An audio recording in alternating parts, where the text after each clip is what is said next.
Kia ora, you're watching the 4 Minutes, our last show for the season. So we've got the full team back on track this week, joined firstly by Leith Innes. Leith, a very good morning to you. And we've got beautiful winter racing to look forward to, including the steeples this weekend. Yeah, we have, Pip. I've got a little upcoming trip to the Gold Coast and going to the Queensland Derby on Saturday, so it'll be good to be back on track at Eagle Farm. And probably get a little bit better weather. I'll also introduce our other two men taking us through our two main meetings this week. It is Brendan Popplewell and Bevan Sweeney. Brendan Popplewell, I'll say a very good morning to you. What are you most looking forward to this weekend? Well, lots to look forward to. Certainly that Brisbane Carnival as we get to the Queensland Derby. A lot of key New Zealand reps throughout the Carnival and especially in the Derby this weekend. But also eyes on those jumps races that you spoke about, Pip. This is a key important race meeting for those horses progressing towards our feature races. The Manawatu Steeplechase and the Awapuni Hurdles are part of those features on the weekend. So, yeah, it should be a good day of racing coming up out of Trentham. Certainly should be. And, of course, Bevan Sweeney, we know how much you love Trentham and good old jumps racing. Well, it's going to be very tough at Trentham, there's no doubt about that. That has seen a fair bit of weather. But, yeah, we see some of the jumping stars really emerge on Saturday around Happy Star. Intellectus, I think, is a very, very good horse going forward. I'm looking forward to the first start for Escalade. West Coast is back. So all those horses that will head eventually to the hurdles and steeples will be there present, I think, on Saturday at Trentham. Well, not the only thing we've got to look forward to is jumps racing. So let's have a look what's coming up on the agenda. And we're actually going to start with the Northern feature preview, the Auckland Futurity Stakes out of Pukekohe, the racetrackers. Our Saturday feature preview, we look at the Open Handicap out of Trentham and a nice 3-year-old racer from Pukekohe. The Harness feature preview with the Whale, 3 Group 1s at Alexandra Park on Friday night. The Kiwis and odds and our best bets as per usual to round out the show.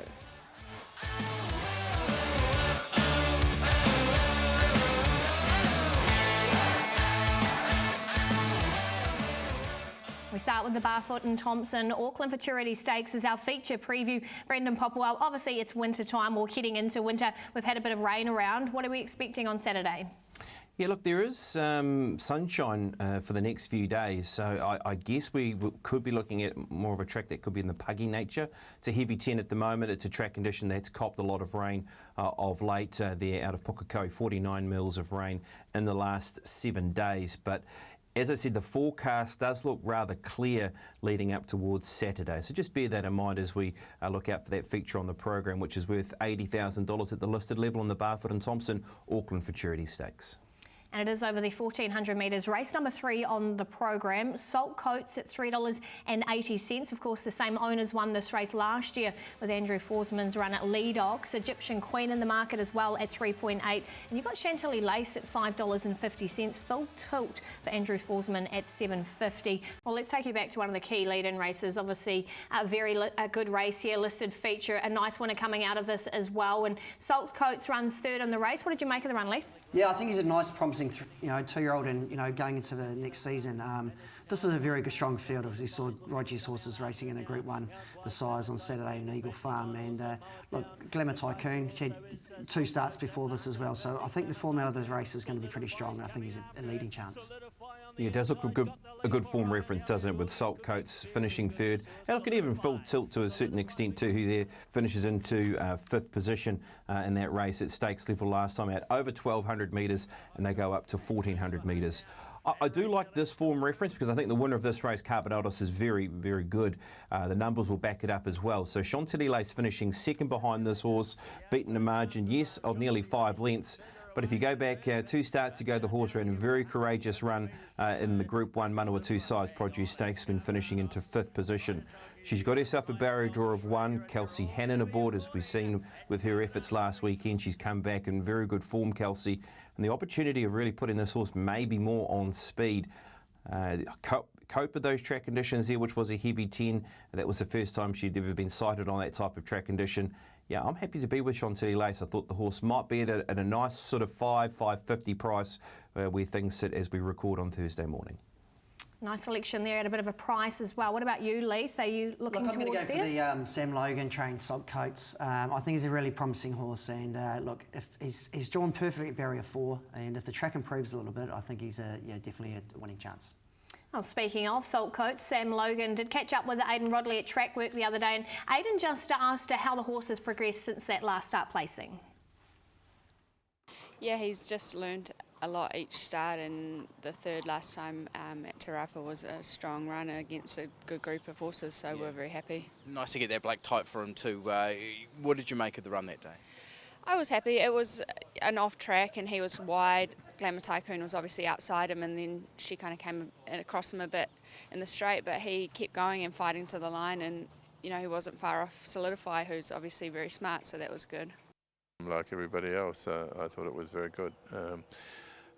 We paid a little bit of money for the filly, and she's a grand type, great attitude, and doesn't tell you a lot in her work, but she still really doesn't know what she's there for, but it was lovely to see her cut out sectionals like she did. No, really happy. She worked on the grass this morning, which was pretty testing, and she gets through wet ground really well. Form seems to be rock solid, and it's round Solidify as well. He's going to $1 million race in Brisbane this weekend. Are you happy with her, the way she goes into it? Yeah, and I think 1400, the way she got home at Matamata, I don't think that'll pose a problem either. And that's Egyptian Queen, who has moved in the market as well, falls into $3.80. That's race number 3 on the program from Pukekohe. The first race, though, gets underway at 12:15.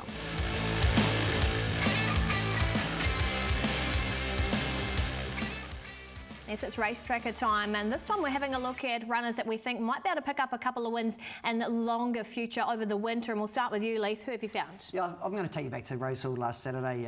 Race 1, Cecil Legend. He's a Group 1 horse in the making, I think. He's by Dundeel. They paid $220,000 for him, and look, he got beaten by a really good horse first start. It was a $3 million colt that beat him that day, and look, I think he's got class written all over him. Yeah, certainly a horse to keep an eye on, that is for sure. I like a couple out of this race. We'll show you Cordyceps King, this former Hong Kong horse, and produced its best run, and it was due to the really heavy nature of this track. Got a long way back, and it produced the fastest 8.64 and the second fastest last 200. The Wexford horse and Magic Ace, who's just in the inside of it, they actually did heat third. It's a horse you'd want to follow out of the race also. So a couple to follow for the winter, Cordyceps Kings and Magic Ace. And I'm heading back to Awapuni on Saturday, where we head to the last on the program, and it is Biloto Boy down on the inside. He's in the worst of it. He was fresh at a trip short of his best, and he's beaten by a horse who's got a lot of ability on wet track conditions. That is Old Town Road. Royal Flowers just behind them. So this is a good quality race, and gee, gave this horse a fight to Old Town Road. The big boy got there though, but Biloto Boy, I think he's a winner at his next start. I'm going for a greyhound that's heading towards the Silver Collar. His name is Sweet Buddy, and of course that's just a few weeks away. This is him winning over the 660 metres at Palmerston North 2 starts ago. After this, he's gone on to win a 527 metre race. He actually took out a 779 metre feature at Manukau, where the Auckland Cup, where the Silver Collar Cup is run on Auckland Cup Day.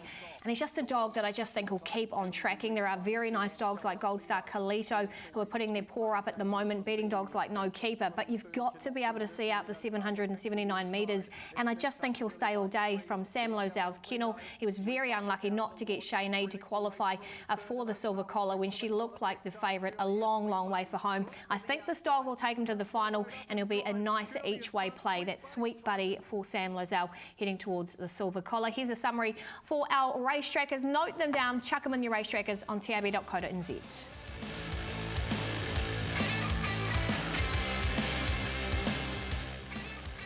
Our other meeting to look forward to is out of Trentham. Plenty on the card, including the steeples and the hurdles, but we're going to talk about the open handicap on the card. First up though, Bevan Sweeney, what's our weather and track conditions looking like for Saturday?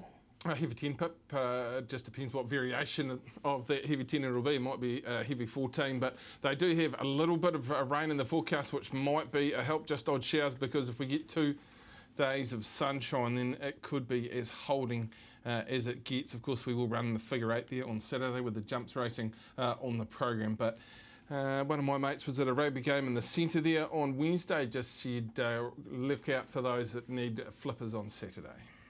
Well, let's take a look at the market. It is over the 2,200 metres. The open handicap runners oh so savvy. Last start winner favourite, $2.80. Very flash at $3 coming out of the same race. And Nedwin at $5.50 kept safe enough, as is Maso at 7.5. Let's have a look at a couple that we want to highlight coming out of the same race here. Oh So Savvy, who picks up LJ late in the piece, and Very Flash, who runs third. How did you assess this race, Bevan? Well, he was in a lightweight. LJ had the car park and Very Flash had the grandstand, really. So the format of it will stack up through the winter because LJ's flying, but just tied up late in that particular track condition under heavy weight, and Very Flash got home nicely. Look, Oh So Savvy was a horse that made a big impression through the Riccarton Carnival and looked like a very exciting star. He hasn't been on form through the early part of his preparation, but he hit form there on Saturday at New Plymouth and won really nicely. Look, he's right in the mix at $2.80 because he's getting in with the 52 kilos. Prince Leo's an interesting horse, but we haven't seen the best of him in recent times, which is the question mark. He sort of sets up as the right one in this particular race with the 2 kilos coming off down to the 53. Very Flash has to carry a lot of weight again, but at his best he's been a very good horse. This is him winning at Trentham, and he was in a purple patch at this particular moment.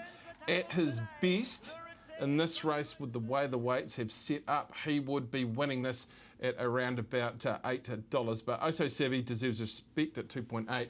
Very Flash, I think, set for another Winter Cup attack at $3. But look, I'm going to shop a little bit of value in that. I think Prince Leo with the 2 kilos off down to the 53.5, second up this preparation. Looks a good each way play in the feature at Trentham. Yeah, I like Prince Leo as well a little bit.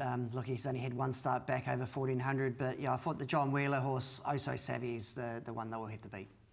And that is race number 6 at 2:31 out of Trentham. A very nice race as we turn our attention back up to the Northern Meeting and we'll head to Pukekohe. And this is race number 4. It's a 3-year-old race over the 1400 metres.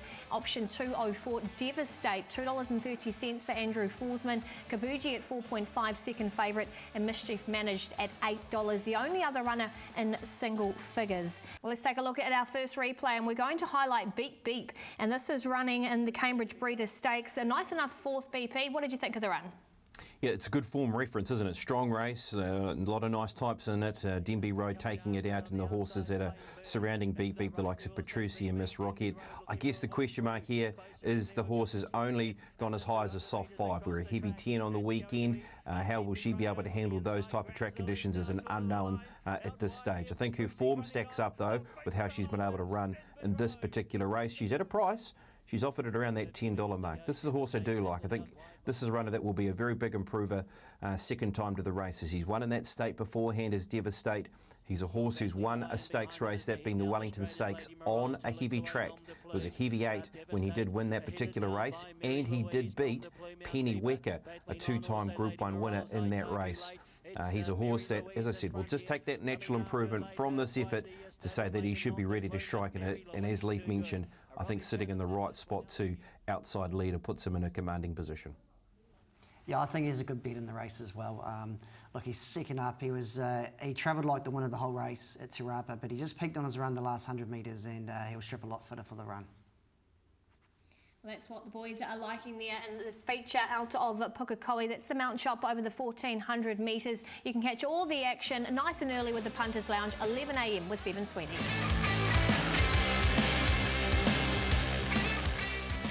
For a harness preview on the form, I'm joined by Craig Thompson once again. And Craig, we've got a triple threat, 3 Group 1s at Alexandra Park on Friday night, headed by the Auckland Cup. Yeah, it's an absolute time-honoured race, Philippa. It's been won by some very good horses. No horse has ever won it 3 times. Self Assured looking to do that. And we've had some champions do it in the past. The likes of obviously Cardigan Bay's won it twice, Delightful Lady. It was first run back in 1890, so it's a time-honoured race. And got a small but select field, but all the quality is there. We've got 2 New Zealand Cup winners, obviously, and copy that, and Self Assured, and barrier draws and good manners. They're going to play their part. Absolutely they are. Well, let's take a look at the market for you. Self Assured is your favourite, $2.40, heading for 3 Auckland Cups, as you alluded to, Craig. Copy that at 2.7, and Akuta at 6.5. Have they got the right favourite? Well, I think they have. He's actually been well found in the market. Copy that in the last 24 hours. He opened at 350, Philippa, and punters are working on the scenario that if he stepped like he did in the New Zealand Cup and Blair Orange can get across at the start and get in front of Self Assured, that's when he's been his most potent. Probably the big query about is where has he been for the last month? Obviously he's been treated and he hasn't been able to race because of the withholding times. Ray said to me on Friday night at the park, listen, we can't even get a trial into him, so we had to work him at home with a couple of their runners. Is that an ideal preparation for 2 miles? I think class rises to the top. So he's in my top 2, but I think Self Assured's had the perfect preparation. He's had a lot of racing. He's obviously really in a good headspace at the moment, and obviously his messenger win was quite outstanding. But yeah, I think Self Assured deserves favouritism. Well, let's have a look at one of the key lead-in races, and we'll take you back to the Roy Purdon Memorial. And of course, was an upset here with Kango taking it out. Yeah, it was a race that was dominated in front, and as you can see, as he picked him up at the top of the lane, he worked forward. And Self Assured, who started off 20s, actually makes a brilliant beginning. So good that Natalie had to come out and sit parked out and put the $1.90 favourite into the race. Kango, as he does, he always fight back. There was only a head between them. Look at the Southerner, he's a sport, adding a bit of interest to the race, running on for Colin and Julie De Filippi. Nice for him to get some money running into third. I'm not too worried about Self Assured being beaten in that race. It was a standing start, 20-metre handicap. He's off the front. He's drawn Barry 1. What he has been lately has been very good from a stand. He's stepping really nicely. If Natalie, who's got a wonderful record on him, can step him quickly and he can be in front of Copy That, that's the winning and losing of the race. So this is Self Assured winning the messenger over the 2,700 metres. A really good drive, Philippa. Natalie went forward, wrestled the lead off Blair. Copy That got up the inside. He had his chance. The Aussie running on here, not in this event. And old Kango getting up the inside was a key guide heading into the Roy Purdon because he really did come off this run. But he's a great stayer, Self Assured. Obviously, he's won 2 Auckland Cups, but he's won a New Zealand Cup as well. 3,200 metres really in his zone. He's a horse that we kind of underrate because he's won $2 million. We don't class him as champion. But I think if he won 3 Auckland Cups, which is never done before, that put him in that rare category. Oh, absolutely. It's going to be a fantastic race. Not only the only race we want to talk about, though, let's move on to the Rowe Cup, our second Group 1 feature of the evening. And as we have a look at the market, of course, Muscle Mountain, short price favourite, $1.45. Oscar Bonavina at $7. And he looks like he's been helped as well with the draw, Craig. Well, he is. He's never been a proper 2-miler, Philippa, because he's got so much speed and he's a great short distance horse. But there is probably not the depth of a Rowe Cup that we had in the previous years, the likes of Sunday Sun and Bolt for brilliance. He just dominates Muscle Mountain. $1.45. You can't tip him, but you can't tip against him. He was wonderful winning the National Trot, but probably the key guide was last week's Anzac Cup. He wasn't there, but his stablemate was and caused an upset. So he's in the trail, Euro Cash. Resolve in front, Love in the Port. There'd been 3 false starts. He'd been hindered by the false starts because he'd stepped in 2 of them and found the front. The third one, who was on the back foot going backwards, and they let them go. Oscar out wide. I thought he was just okay running to the line. All cashed up, the Aussie. There in the pink and the blue in the middle of the track. Very good. Resolve fading late. I'm not taking too much into this race, Nicole, Philippa, purely for the reason that this race, a lot of these horses got worked up at the start. They'd run their race before they ever let them go the third time. So I think the National Trot's probably a better guide, the race where obviously Muscle Mountain dominated in front. And speaking of it, let's take a look at it here. As you alluded to, Muscle Mountain in front and, of course, Resolve at the trail and behind. Yeah, it was a race where he worked forward and they didn't go overly quick, but he just really let loose the last 400 metres and made really good ground. I think it's a very similar scenario as he'll probably be in front again mid-stages, Muscle Mountain, and whoever's around him in the trail or 3 back on the fence will run on, because when Muscle Mountain wins, horses don't come back in the field and come wide and get round. You tend to find horses like Resolve in that video that sat in the trail, they get sucked into it because they follow the right horse, they don't have to go round a horse, and they're on the speed, because all these trotters can run a similar half. And the reason I say that is the winner ran 56.1 off the front here, Muscle Mountain. The horse that I highlighted, Love in the Port, who ran 8th in that race, ran him in 56.2. So there was no difference in their time, but if you're getting 8 lengths off them at the 800, it's really hard to make ground. And we might find that on Friday night. And the last race that we want to talk about is another Group 1 feature. This is the Brecon Farms Northern Derby. It is headed by Confessional at $2.30, Love Meadow at $4.20, and Walking on Sunshine at $5. And obviously it looks a bit more open, Craig. Well, it does. The draw makes it a little bit more open because Confessional was just dominant last week. He's always looked a really good star. He won a Group 1 race at Addington in December. He had to overcome a lot of problems in this race, Philippa. First of all, he didn't steer any good at all. He was 3 wide and parked out for the first mile of the 2,200 metres. He finally worked forward to the front, but it didn't matter. In the end, he actually raced away and won by about 8 lengths. Hard to make a case for any horse in behind him turning the tables. Of the rest, I thought Love Me Too was very good. And he gets barrier 1, Blair Orange. Had his first steer on him in this race here, the Lone Star, and I thought he ran to the line quite nicely. What's missing in this race is Walking on Sunshine. And she came out of the Oaks the week before, Philippa, and we'll have a look at that because she raced against obviously the fillies, but man, this was a dominant win. High Energy was in this race, but she wasn't a contender. She rolled forward for Tony Hurley. She's got great gate speed. She's drawn the front. She may roll forward again. And she ran very similar time to what Confessional did, obviously a week later, but they went 2:45, and here I think Confessional went 2:45, so very comparative. And you had to like the way that she dashed away from Virginia Clouds. You can see High Energy running on out wide.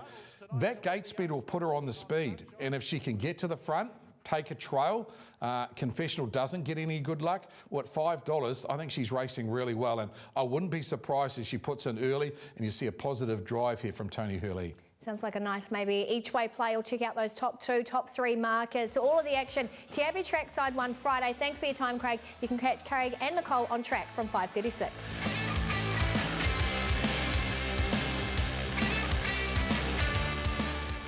It's Kiwis in Oz this time on the form. There's plenty of them, of course. We'll start with the Eagle Farm. We look forward to the Queensland Derby, race number 7 on the card. Kavalika is your short price favourite. James McDonald to do the riding, $170, now shopping at $165. Promises kept in the market at $7. Special sway at 9s. And then you can see over the page, our Kiwis are paying a bit of a price there. Arby at $61, Waitak at 61s as well. So a market you do want to check out and maybe shop a little bit of value. Let's have a look at one of the Kiwis we want to highlight, Waitak here at the $61, but we're going to take you back to a runner who's obviously been very competitive in the likes of the Avondale Guineas. Leith, how do you see him stacking up in the Queensland Derby? Yeah, the hardest thing for Waitak is he over races, and both his starts in Brisbane, he's pulled, and to do that over 2,400 metres, he's going to have to jump out of the gates and really switch off. So they'll be looking to riding him really cold. Your thoughts, BP? Yeah, look, he's just a horse. As Leith said, he has had this problem, all preparation, hasn't he, of trying to settle in races. And that run on the weekend, look, it actually wasn't a bad run. He found himself running into a lot of rump stake down the straight as well. He was back last on the inside. He was trying to work into the race and couldn't really do so. If you could sort of continue to watch him pass the line, he does do his best work through the line once he finds a little bit of space, Waitak. Look, he's a hard horse to tip. He's at $61. But what I will say, there is a top 4 market available. He's at $6 to run top 4. There's a lot of New Zealand interest in the race. Special Sway, what a win that was. That horse won a maiden for Stephen Ralph the start prior. You've got Andalus in the race too. But yeah, and RB too. RB making the trip over this week. But yeah, I think Waitak, if he gets the right run and he settles, and it's going to be hard from barrier 15, but if he does settle, he might be a top 4 chance. Yeah, do check out those markets. Do you agree, Leith? Do you think he's the one of the Kiwis, Waitak? I'm actually leaning towards RB on a better track. I just put a line for his last start at Pokakohe when it was a heavy 20. He hated it, and I wouldn't be surprised if he hits the line late and top 4 $6 or top 3 $10 is good place money. Well, let's now take a look at the Group 2, and this is the Sire Produce Stakes, the BRC, and it's Zaya that leads the market at 4.2, a Chrysler at 4.50. There is the Kiwi Solidify on the third line of betting at $4.80. We obviously take a look at the win last time in the Waikato 2-year-old stakes, and look, this was a real statement, wasn't it, Leith? It was. It was a really good ride by Ryan. He over-raced a little bit mid-stages, but back on a faster track at Eagle Farm on Saturday, I think he'll relax and he'll just be sort of 3 pegs back off the pace. He's raced right-handed before at Tauranga his first start, so that's not a problem. And he's exciting. He's got the same sort of form line as Sharp and Smart, isn't he? And it's great to see Ryan Elliott retain the ride as well, Brendan. Awesome. I think it's so good to see that he has been a leading Group 1 rider here in this country, and now he gets his opportunity to stay with the horse and ride the runner on the weekend out of Eagle Farm in the Size Produce Stakes. Yep, there's a lot of Sharp and Smart about this in terms of the progress that we've seen from last start to where the horse is heading through Brisbane preparation, trying to win this particular race. He's right in it. He's got himself a barrier draw. That's been sometimes half the battle with some of the Kiwis through the preparation over there in Queensland. So he's got himself a draw. He should be right in the race. He looks a progressive type. Yeah, he certainly does, and we wish all of the Kiwi connections the best of luck. The first race out of Eagle Farm is at 1:43 on Saturday.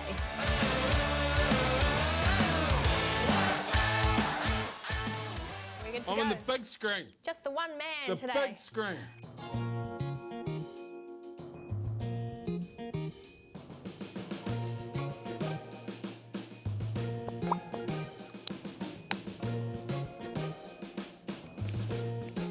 Hey, Jason. Jason was a poor man. Ah, what about my dog, that one? Just must have left that out, but that's all right. Big Time Kenzie did get the win as well, so I'm going to take that. You take it, Pip. I You will. absolutely rip into him. Aiden. Yo. We'll go to you, Leith. You actually headed to the track this morning and had a walk around, so what are we expecting on Saturday? I was joking when I said that. Oh, you f***er. Okay. I can't lie on TV. We'll bring you back in. What weather and track conditions can we expect on Saturday down south? I don't know. I don't know. Aiden? Well, no, I was really going to go then. Jeez. Oh. And I feel like I look like a little dwarf. Third horse. Yeah, I'm going to go for the Josh Shaw train runner. It's going to be a soft, is it a 5 or a 6? I don't lie on TV. I Okay, I don't lie. won't I don't ask tell lies, all right? I can't. That is the best thing I've ever seen. One-man comedy show today. Yes, it all comes together and looks so pretty in the end, but that's what the little sneak peek what happens behind the scenes as we have a look now at our best bets on the form to round out the show. And we'll start with you, Leith. Who have you found?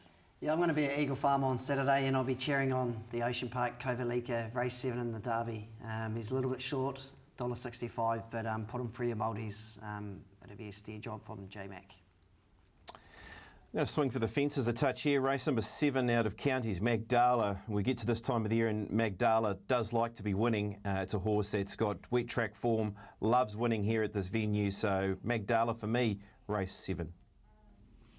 I'm going to go for one of the jumpers who I think comes into this season as a star on the rise. That is Intellectus, and he was very, very soft at Wanganui, hardly touched. I think he's going to be at the top of the jumping table this season. In a meeting on Saturday that has a fair bit of quality. If you want another one at a bit of value, Escalade for Kevin Myers does jump very well at its debut jumping on Saturday. And I'm heading to Hat Trick on Friday night, a dog called Aitu Khan. He downgrades, comes up with box number 2. He's in a field that looks very, very winnable. He may be a little bit short, but another dog that I think you can just chuck through multis. He'll be heading straight back up to C5 Company, hopefully on Friday. Here's a summary for you with our best bets. Justin with Gabby Diaz. He starts us off at Wingatui on Friday. The Wales going for Frisky Sticks at Winton on Saturday as well. And there's a summary of the rest of ours. That's all the time we've got on the form. Thanks for joining us all throughout the season. Thanks, team, for being a part of it. And we wish you all the best throughout the winter. We'll catch you when we're back.